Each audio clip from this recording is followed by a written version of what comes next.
All right, how's everybody doing? This is the Comic Samurai. I want to welcome you to my next video, and tonight we're going to be continuing my series on humorous or funny comic book covers. Now, this is part 2. We're going to wrap things up, so let's go ahead and jump right in.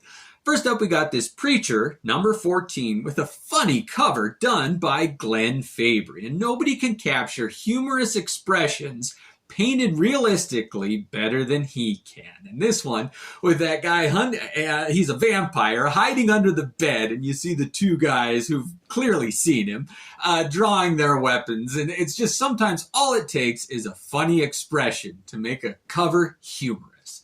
Next up, we got Justice League Annual 1. And if you look at every character on this cover's body position, it's humorous. And the colors even add to how funny this cover is. But what gets it for me is that image of Guy Gardner just diving into the fray. Like he's the first one who wants to get into the fight. He loves it. And this was just a free-for-all dog pile type cover. I like that one. Next up is Action Comics number 388. And this is from the Bronze Age. And they used to do kind of humorous covers like this. And this one reminds me of that Dr. Seuss book, Wacky Wednesday. Remember that? Where every page had something off? And if you look at this one, Superman's wearing his Clark Kent glasses disguise. And characters are saying things that aren't typically things that they'd say. His villains are all rooting for him. And Bizarro is saying something that he usually doesn't say. And they're not throwing rice. It's like you got to count how many weird things go on this cover. And it's as a kid, I loved that. You could always find one more. I love those type of humorous covers. Next up is What the number 13. And this one is all about a joke of having the Invisible Woman wearing only an eye patch on the cover. But since she's invisible, you might as well have just hung an eye patch out in thin air. It's funny. But all the other characters are like, ooh, I want to see. She's only wearing an eye patch. And sometimes especially in this What the series, they resort to kind of scatological humor, real baseline humor, but the kid in me loves that kind of stuff. So I hope you're the type of comic book reader that enjoys that too, like this one, Secret Origins number 30. And they retell the origins of Plastic Man and the Elongated Man in this one. And they're both these rubber band type characters. And it's a what if these two got all tangled up. And that little bumbling helper of Plastic Man is reading a manual, all the knots in the world, trying to figure out how to get these two untangled. And whoever drew that, I love tracing all the little paths that their bodies must have taken and how they intertwine with each other. It really is a great cover. I like that one. And kind of on the heels of that one is this JLA number 76. And it's funny for me to think about a hero like Plastic Man who can take any form in liquid form, like he's been melted. And he filled up a cup, and Batman's like, well, we got to figure out how to solve this problem. And he's pouring him out on the table, kind of to the horror of the other members of the JLA. But I really like that humorous JLA cover. Next up is Excalibur number 13, and it's another one done by Alan Davis. And I featured one of his at Excalibur in the earlier one, and all of his are either horrific or funny, or they tell a story. And in this one, just Captain Britain saying, what palace guard? Totally oblivious that they're standing under this huge giant's legs, and it's above them, and they're surrounded by the guard. At the time he's saying it is really funny to me. I like that cover. Next up is Animal Man number 41. And if there's an artist that can give Alan Davis a run for his money in the humor department, it's that Brian Boland. And I'm going to feature a couple of his right here.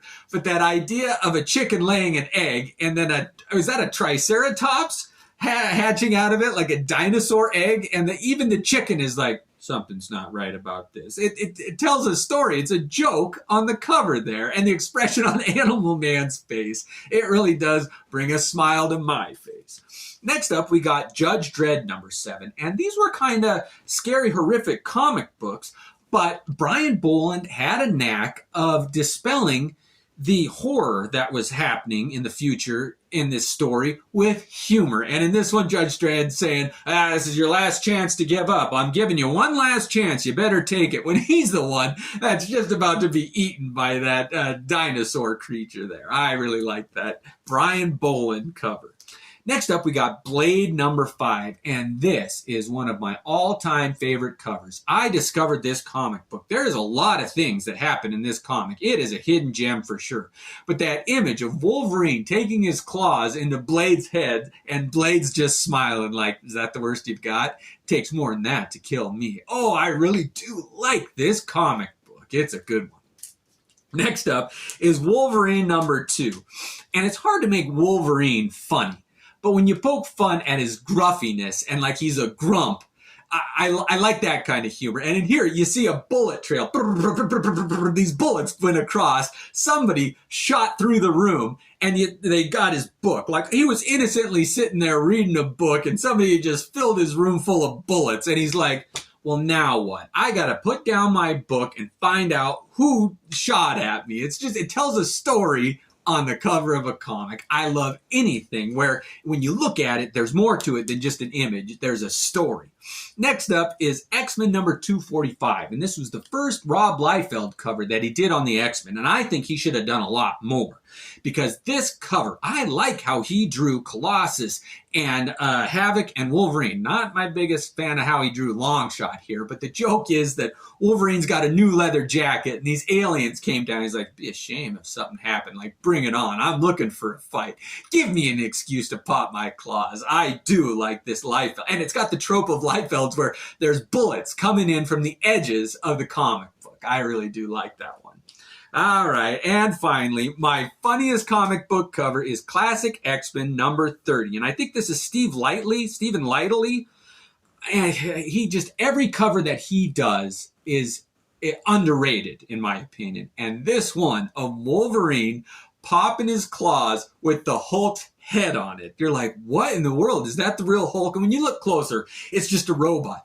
But look at the X-Men in the background's expressions, especially Nightcrawler's, where they're like horrified at first, like, okay, we just killed the Hulk. What are we going to do? But it's just a robot. So that sense of relief, too. Oh, I really do love this cover. Well, I hope you enjoyed and got a kick out of those funny comic book covers. Let me know what your funniest ones are. I really am interested. I get a kick out of humorous covers. So I hope you enjoyed it. Catch me next time. Have a great night. Thanks again.